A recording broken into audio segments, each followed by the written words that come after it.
ខ្ញុំជឿជាក់ថាបងប្អូនទាំងអស់គ្នាប្រហែលជាឮញឹកញាប់ហើយពាក្យថាសម្ដេចតេជោកាន់អំណាច30-40ឆ្នាំដឹកនាំអត់រីកចម្រើនបងប្អូនទាំងអស់នោះអ្នកនិយាយមានពីរប្រភេទទី1អ្នកស្អប់ទី2គឺអ្នកដែលចង់ឲ្យជាតិរីកចម្រើនតែយល់ច្រឡំឥឡូវយើងមិនបាច់ចោទគាត់ថាអ្នកប្រឆាំងទេយើងនិយាយត្រឹមតែថាគាត់ចង់ឲ្យជាតិរីកចម្រើនមែនចុះប៉ុន្តែគាត់អ្នកខ្លះក៏បានទៅប្រៀបធៀបជាមួយប្រទេសថៃជាមួយប្រទេសវៀតណាមជាពិសេសឈានទៅដល់ប្រៀបធៀបជាមួយនឹងសិង្ហបុរីហើយនឹងសហរដ្ឋអាមេរិកទៅទៀតទាំងដែលពេលខ្លះគាត់មិនបានដឹងពីស្ថានភាពប្រទេសខ្លួនឯងថាវារបៀបណាឥឡូវនេះ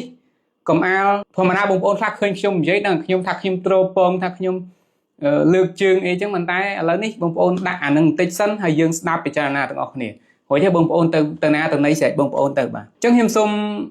លើកត្រឹមពីសម័យបារាំងមកបាទយើងដឹងហើយមុនពេលដែលបារាំងចូលមកកាន់កាប់មកដាក់អាណានិគមប្រទេសយើងគឺត្រូវបានគេលេបយកចិត្តអស់ហើយដូច្នេះបារាំងចូលមកអញ្ចឹងបានន័យថាប្រទេសយើងនេះក៏អត់មានសល់អីប្រមាណទេបាទអត់មានសល់អីប្រមាណទេដាក់អាណានិគមមកគ្រប់សពបែបយ៉ាងគឺបារាំងគេអ្នកកាន់កាប់តង់រ៉ែតង់ថាវិការជាតិអីនិយាយរួមមកប្រទេសហ្នឹងគឺបារាំងគេកាន់កាប់អញ្ចឹងយើងយល់បានថាពីសម័យបារាំងមកយើងអត់មានសល់អីទេបន្ទាប់មកចំនួនសម្ដេចសម្ដេចតាថាមិនត្រូវចំនួនសម្ដេចតាលោកទាមទារឯករាជ្យឆ្នាំ53មកលោកដឹកនាំបានមករយៈបាទមកដល់ពី53មកយើងចាត់ទុកថាលោកដឹកនាំពី53មកបាទពួកឯករាជ្យឆ្នាំ53អញ្ចឹងពី53មកដល់1970រយៈពេលប្រមាណបាទអញ្ចឹងឆ្នាំ1953ឯករាជ្យឆ្នាំ1970គេធ្វើរដ្ឋប្រហារទម្លាក់លោកប៉ុន្តែសាច់ដែលលោកបានដឹកនាំកាន់អំណាចប្រហែលជាខ្ទង់15ឆ្នាំអីប៉ុណ្្នឹងទេបើយើងដកទៅវាឃើញ17ឆ្នាំអញ្ចឹងរយៈពេល15ឆ្នាំ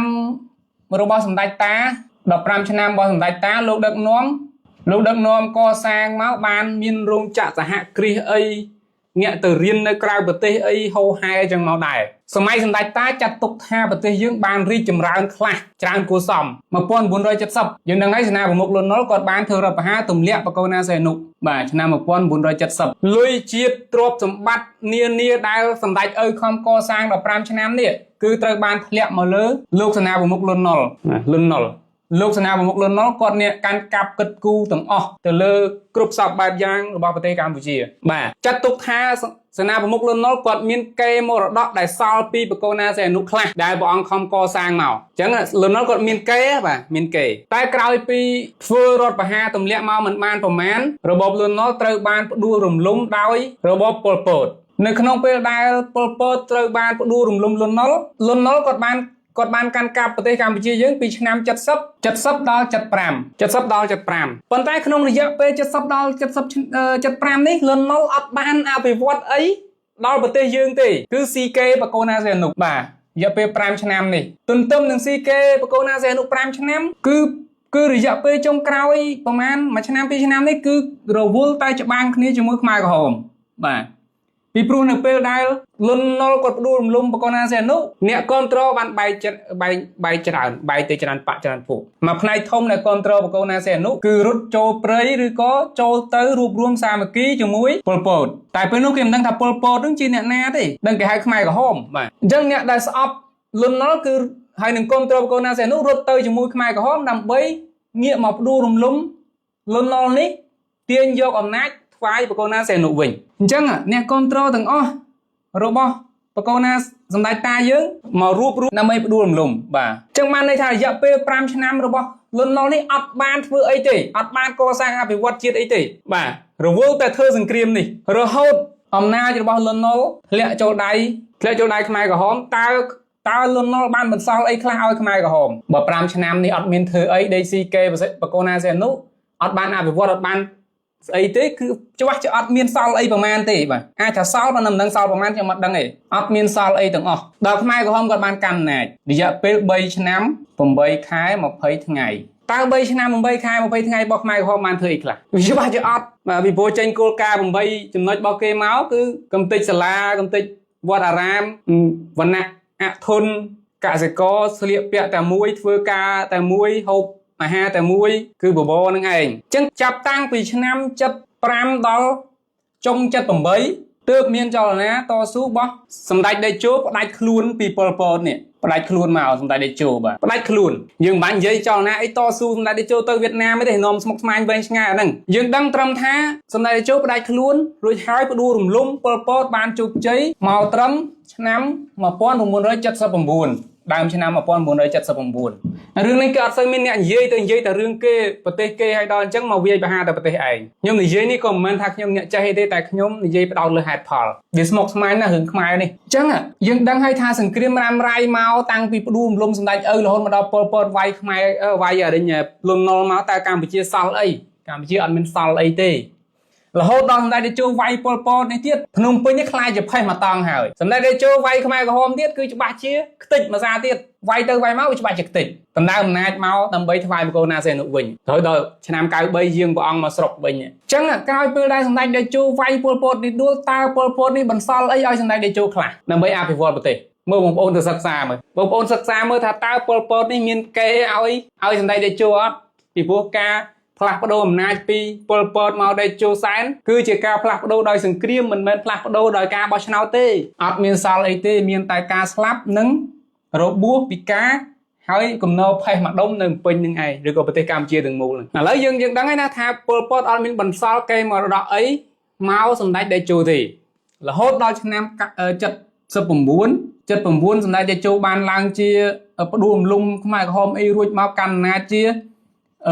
កាន់អំណាចជារដ្ឋមន្ត្រីការបរទេសក្រសួងការបរទេសតែផ្សេងប៉ុណ្្នឹងនេះការបរទេសឆ្នាំ79មកសម្ដេចតេជោរែកទឹកដងទឹកផាត់ខ្លួនឯងនិយាយអាក្រក់ស្ដាប់ចឹងហ្មងទៅបាទសូម្បីតែទឹកហ្នឹងណាទឹក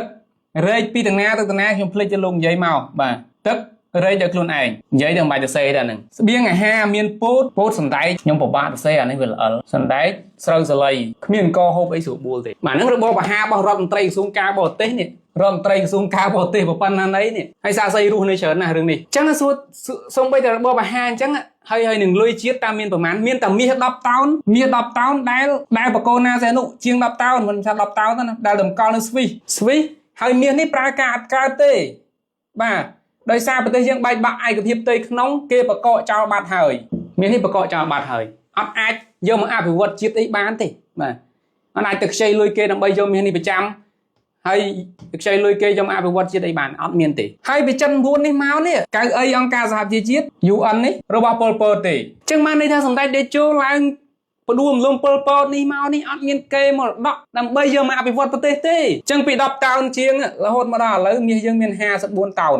ដែលអង្គនៅប្រទេសជាច្រើនបូករួមទាំងស្វីសបាទមួយកន្លែង10តោនកន្លែង10តោនសរុបទៅមាន54តោនអញ្ចឹងសួរថាមាសពី10តោនរីកចម្រើនដ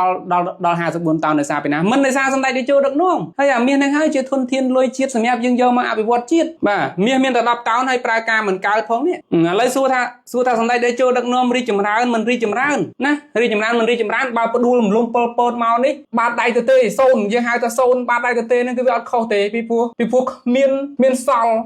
ល់អីផងត្រួសត្រាយផ្លូវទម្រាំតែសមាហរណកម្មឆ្នាំ98សន្តិភាពពេញលេញបានអាចប្រើការអាមាស10តោននេះបាននេះឆ្នាំ98នេះទេនេះឬក៏93អីមកទេពី93មក98ហ្នឹងទើបអាចប្រើអា10តោននេះបានហើយការហ៊ុមព័ទ្ធសេដ្ឋកិច្ចតាំងពី79មករហូតមកដល់ឆ្នាំ98នេះអញ្ចឹងសន្ទុះអភិវឌ្ឍពេញលេញទៅពី98មកតាអត់មានរាប់ពី79មកទេគឺពីឆ្នាំ98នេះអភិវឌ្ឍអញ្ចឹងពី98មកដល់ឥឡូវប្រហែល27 28ឆ្នាំមានថា27ចាហើយអាមេរិកប្រហែលអាមេរិកឆ្នាំ1776បាទមកដល់ឥឡូវ250ឆ្នាំគត់ឥឡូវកុំនិយាយទៅដល់អាមេរិកនាំស្មុគស្មាញយើងនិយាយត្រឹមថៃបាទនិយាយត្រឹមថៃលុបចោលមកទៅចាំសរុបសារថ្មីចុងក្រោយដោយសារវីដេអូនេះវែងមិនដែលបងប្អូនមើលហើយបើបងប្អូនដាក់ចិត្តមើលហើយពិចារណាបងប្អូននឹងរកហេតុផលពិតប្រាកដបានឃើញពីប្រវត្តិប្រទេសខ្លួនឯងហ្នឹងហៅថាស្គាល់ប្រទេសខ្លួនឯងច្បាស់ស្គាល់ខ្លួនឯងច្បាស់យើងនិយាយតែពីថៃត្រឹមនាយករដ្ឋមន្ត្រីឈ្មោះស្អីគេក្រោយពីប្រយុទ្ធច័ន្ទអូចាមកនេះប៉ុន្តែយើងសួរថាគេផ្លាស់ប្ដូររបបប្រមាណដងនេះរបបដឹកនាំប្រមាណដងតើគេមានអស់លុយជាតិគេទេស្អីសេដ្ឋាថាវិសិទ្ធស្អីនោះបាទឥឡូវប្រយុទ្ធមកសេដ្ឋាថាវិសិទ្ធអ៊ុងអ៊ីនហើយស្អីគេទេឈ្មោះឆៃបាទស្ដីទីហើយបានមកបានអនុទីនអញ្